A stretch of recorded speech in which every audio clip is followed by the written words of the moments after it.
반갑습니다. 모두 한 주 잘 지내셨습니까? 또 한 주의 시간이 흐르고 또 거룩한 주일, 12월 둘째 주일을 맞이합니다. 이렇게 매주일 함께 모여서 예배할 수 있다는 것으로도 하나님께 참 감사를 드립니다. 이제 성탄절이 정말 얼마 남지 않았습니다. 예전처럼 거리의 성탄 찬양이나 또 흥겨운 분위기를 느끼는 것은 그리 많지 않지만 그래도 올해는 눈이 일찍 와서 그런지 이제 성탄 분위기도 좀 나는 것 같고 마음도 좀 새로운 것 같기도 합니다. 이제 두 주 후가 성탄절이죠. 그래서 오늘부터는 성탄에 관련된 예수 그리스도의 탄생과 관련된 말씀들을 잠시 함께 생각해 보고자 합니다.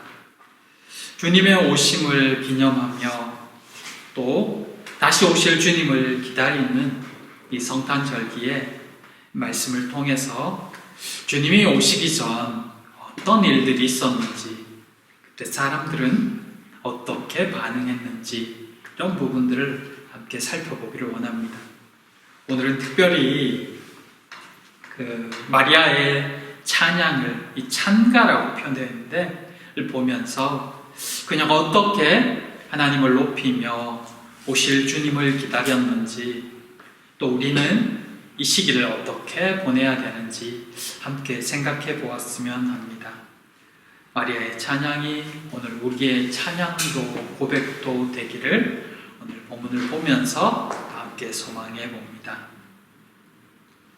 첫째, 여종의 비천함을 돌보셨나이다. 본문은 이 마리아가 엘리사벳을 만난 이후에 드려진 찬양입니다. 마리아는 이 천사로부터 자신이 아들을 낳을 것이라는 말씀을 듣습니다.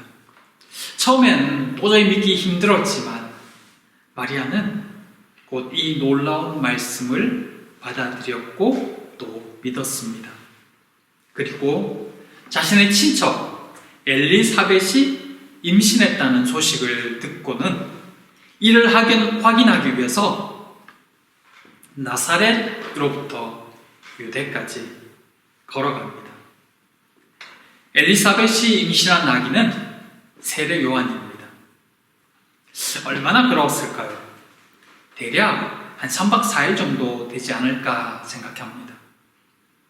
어린 여자아이가 보통 한 15세, 16세 정도로 추정하거든요. 어린아이가 그 먼 길을 걸어갑니다.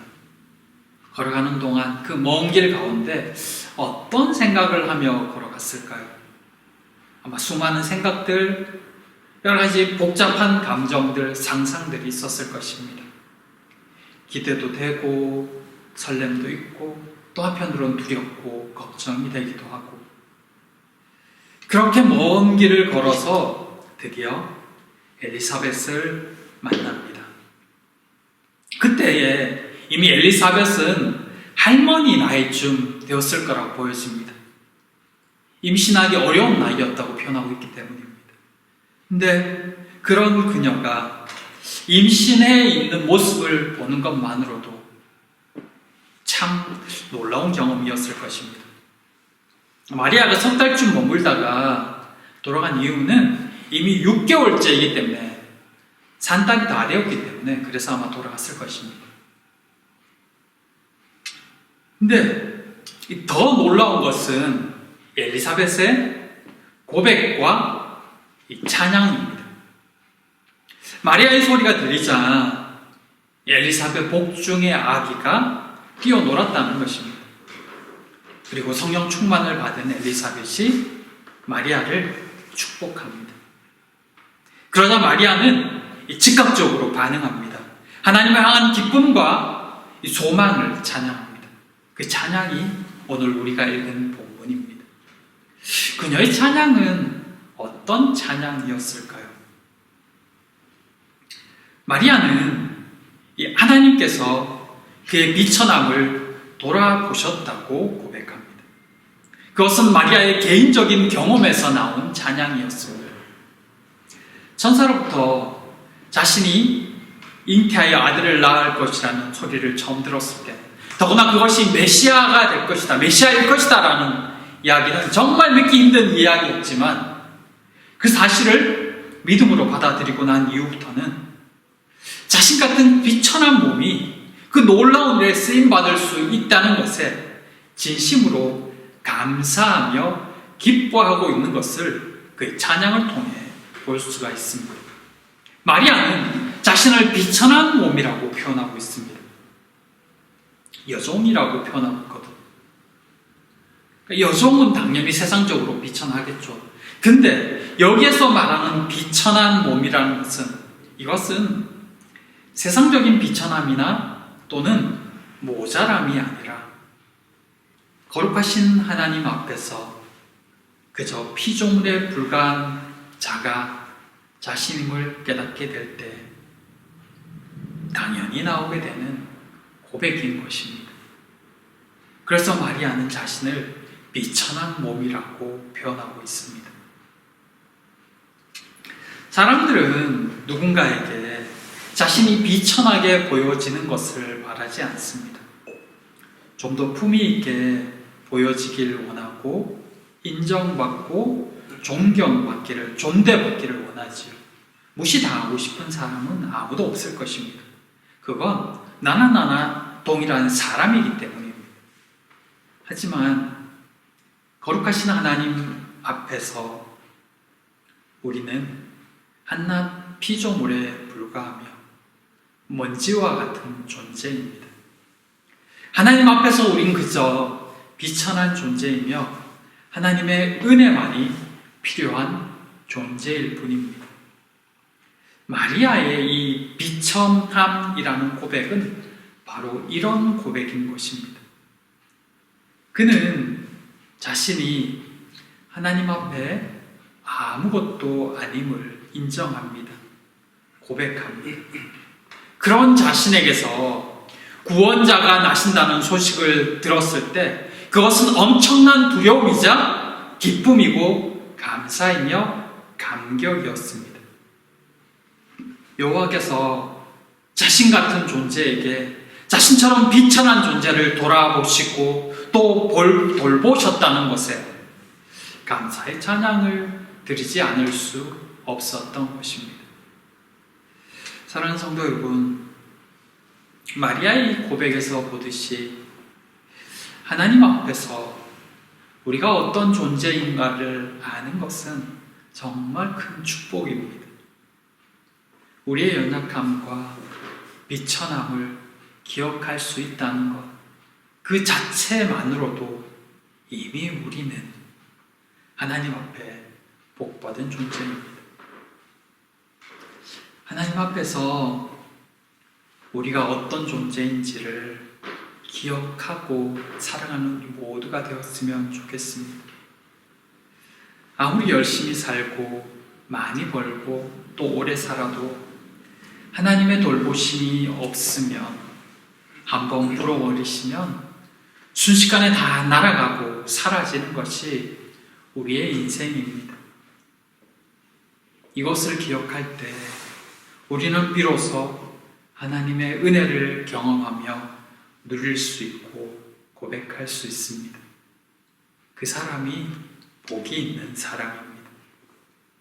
마리아는 자신이 모든 사람에게 복이 있는 사람으로, 복된 사람으로 불릴 것이라고 말합니다. 언제부터일까요? 본문은 이제 후로는 이라고 표현하고 있습니다. 이제 후로는 사람들이 나를 향해서 복이 있다, 이렇게 일컬을 것이라고 말하는 것입니다. 이제 후로는 이라는 이 말이 무슨 의미일까요? 정확히 그것은 언제부터를 말하고 있는 것일까요? 자신을 향한 하나님의 일하심이 있은 후로부터를 의미합니다.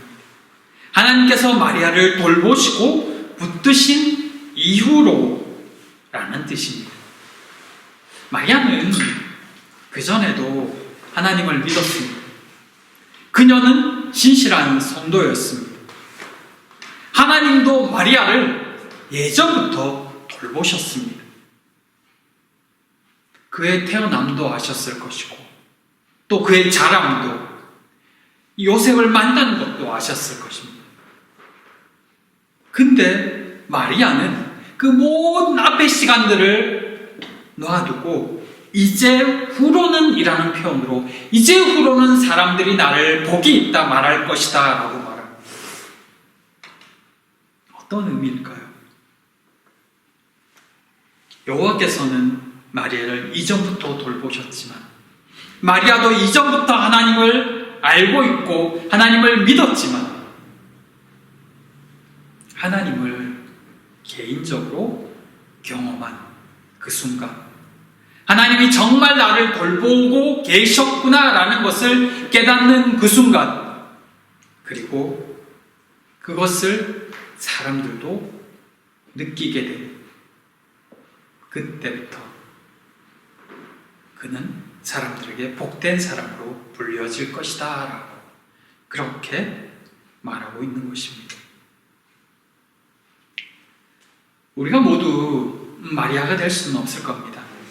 우리가 모두 메시아를 잉태할 수도 없고요. 또 천사를 만나볼 수도 없습니다. 하지만 여호와를 경험하는 것은 가능합니다. 여호와께서 우리 인생에 개입하고 계시다는 것을 경험하는 것은 가능합니다. 그렇다면 우리에게 이제 후로는 언제부터일까요? 여호와께서 내 인생에 간섭하시고 개입하시고 나를 돌보고 계시다는 것을 깨달은 그때 우리의 이전과 우리의 이후 여호와를 경험하기 이전과 경험한 이후에는 어떤 변화들이 우리에게 오고 있습니까? 예수 그리스도를 만난 이후로 우리는 복된 인생이 되었는가요? 오늘 이 마리아의 고백이 우리에게도 다시 한번 도전이 되었으면 합니다.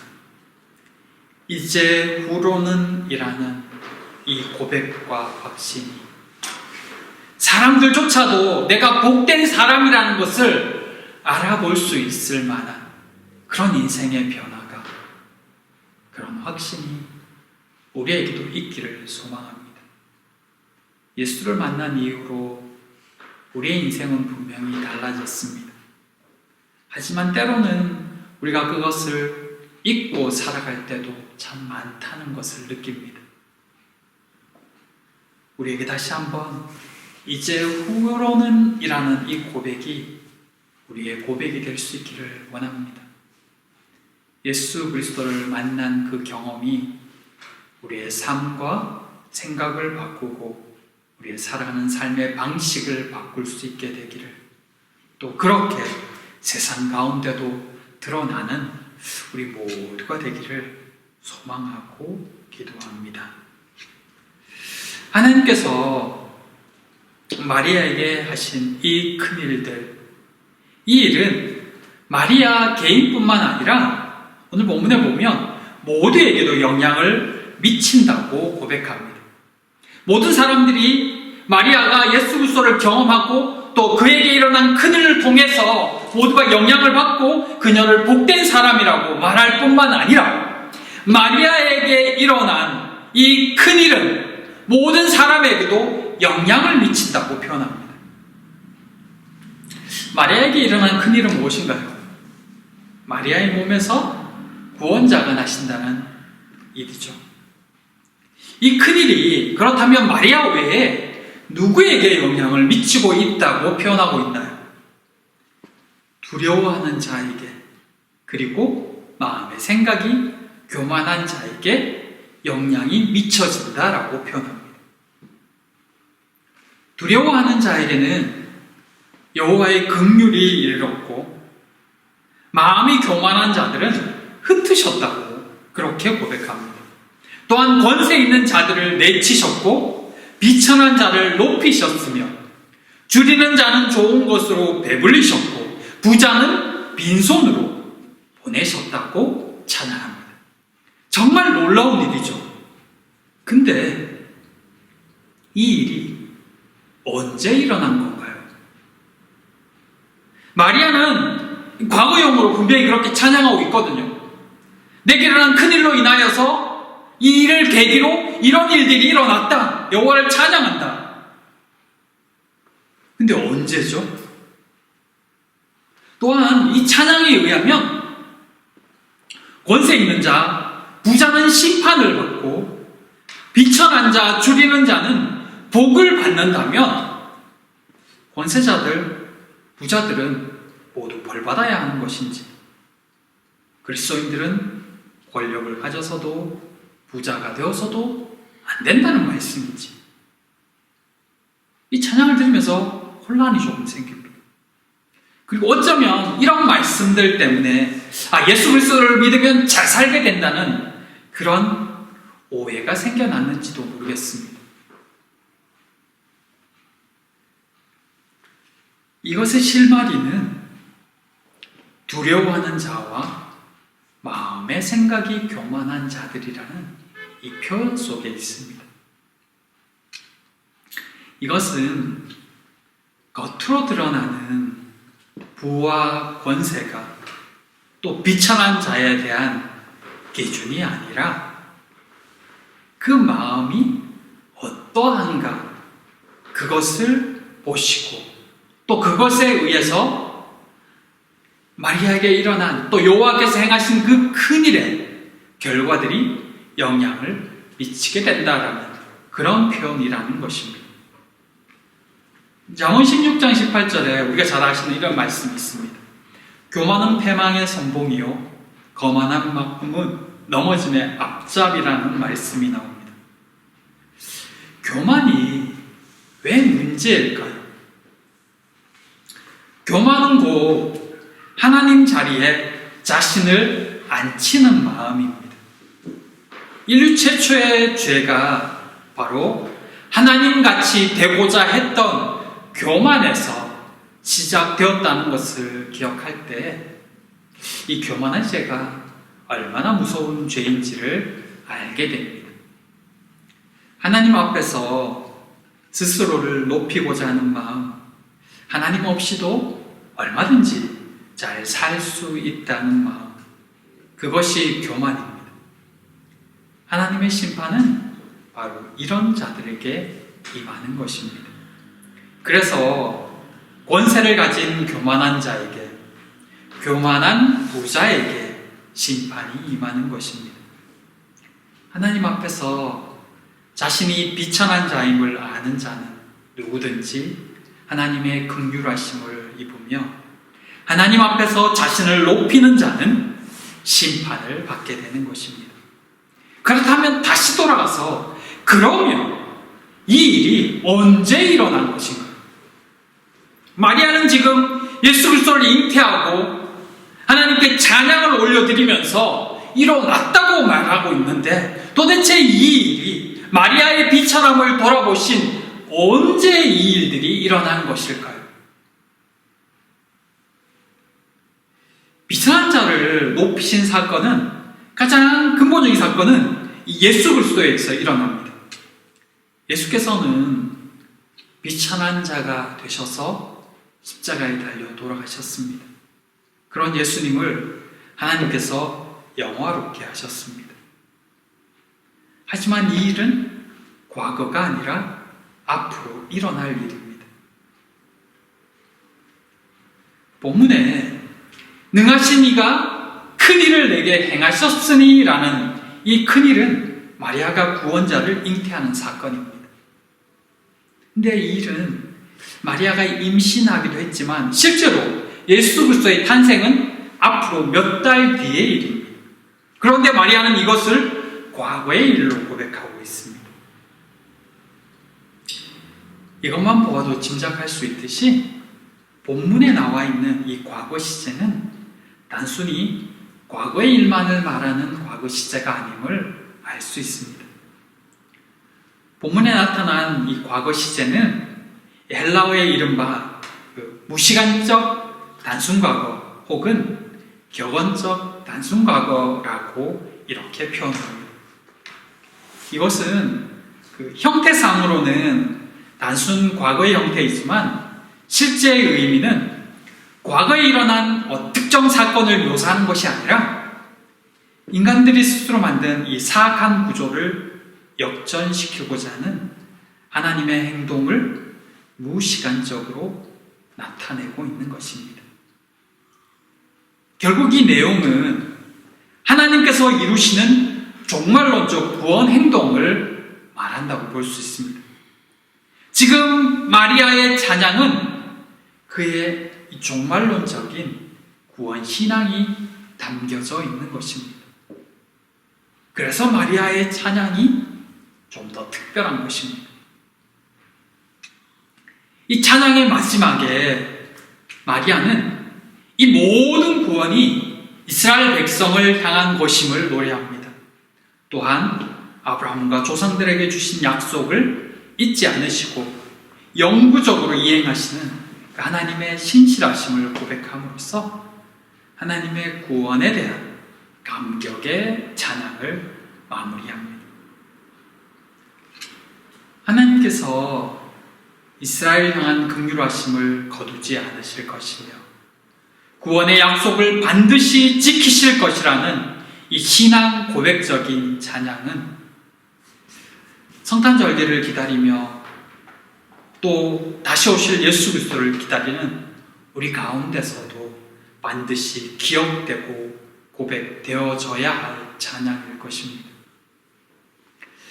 사랑하는 성도 여러분, 오늘 이 마리아의 찬양처럼 그의 찬양의 고백 속에서 보이는 이 거룩한 두려움, 우리에게는 과연 이런 두려움이 있는지를 돌아보아야 합니다. 하루하루 예수 그리스도를 믿고 살아가지만 또 하루하루 하나님을 찬양하며 살아가지만 때로 우리는 하나님이 주신 은혜에 대한 감사에 대한 물론 감사도 있지만 하나님 앞에 우리가 서 있다는 것에 대한 두려움이 사라질 때가 있습니다. 거룩하신 하나님 앞에 보잘것없는 우리가 피조물이 설 수 있다는 것에 대해 가끔은 잊고 살아갈 때가 참 많은 것 같습니다. 거룩하신 하나님 앞에 우리도 때로는 두려움을 갖고 설 수 있는 그런 믿음이 있기를 소망합니다. 아버지의 이름을 부를 때 영원하신 하늘 아버지 앞에 우리가 선다는 것을 기억하며 하루를 살아갈 때 우리 자신을 더욱 조심하고 또 살피는 모습들도 있어야 할 것입니다. 또한 예수 그리스도를 만난 이후로 변화들이 시작되고 또 모든 이들에게 영향을 끼치게 되었다는 그녀의 고백처럼 예수 그리스도를 만난 우리로 인하여서 어떤 변화와 어떤 영향들이 주위에 끼쳐지고 있는지, 내게 주신 은혜가 나를 넘어 다른 사람들에게도 여전히 영향을 미치고 있는지 물어보았으면 좋겠습니다.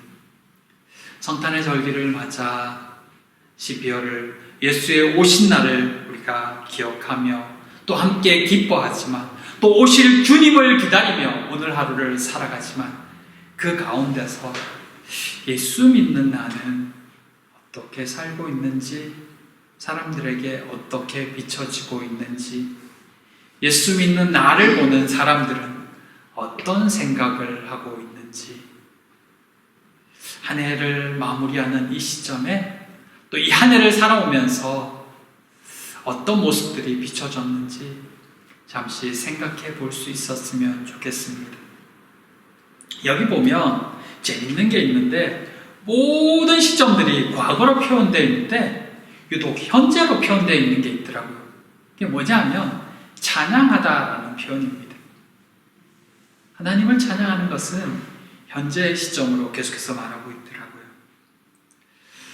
오늘 우리에게도 이러한 찬양이 계속해서 하나님께 올려졌으면 좋겠습니다. 하나님을 높이고 하나님께 감사하고 거룩함으로 나아가는 우리의 삶이 오늘도 계속되고 또 주님 오시는 그날까지 계속될 수 있기를, 성탄절을 맞이하고 또 기다리는 우리의 모습 속에도 이런 모습이 늘 함께 있었으면 좋겠습니다. 사랑하는 우리 모든 성도님들, 그리고 저 역시도 하나님을 찬양하는 것이 날마다 이어질 수 있기를, 어떤 상황 속에서도 하나님께 감사하며 오늘을 살아가는 우리 모두가 되기를 진심으로 소망하고 또 기도합니다. 기도하겠습니다. 사랑의 하나님, 12월을 맞아 또 성탄절을 기다리며 마리아의 찬양의 모습을 함께 살폈습니다. 엘리사벳의 찬양에 즉각적으로 또 하나님을 찬양하는 마리아의 모습을 보면서 우리는 하나님을 언제 찬양하며 또 언제 감사하고 있는지, 하나님 앞에 나올 때 우리 안에 거룩에 대한 두려움이 있는지를 또한 돌아봅니다. 너무 부족한 모습과 또 연약한 모습들, 하나님 앞에 설 때 부끄러운 모습이 참 많아 이 한 날 또 이 하루하루를 보내는 것이 때로는 죄송스럽기도 하지만, 주님, 그런 우리를 위해 오셨고 또 그런 우리를 사랑하셨고 또 그렇게 우리를 붙들고 계심에 감사를 드립니다. 다시 한번 하나님 앞에 찬양의 고백을 올려드리는 저희가 되기를 소망하오니 하나님, 저희를 붙들어 주시옵소서. 우리 인생 가운데 날마다 말씀하시며 또 은혜 주시는 그네에 감사를 드리며 예수님 이름으로 기도드립니다. 아멘.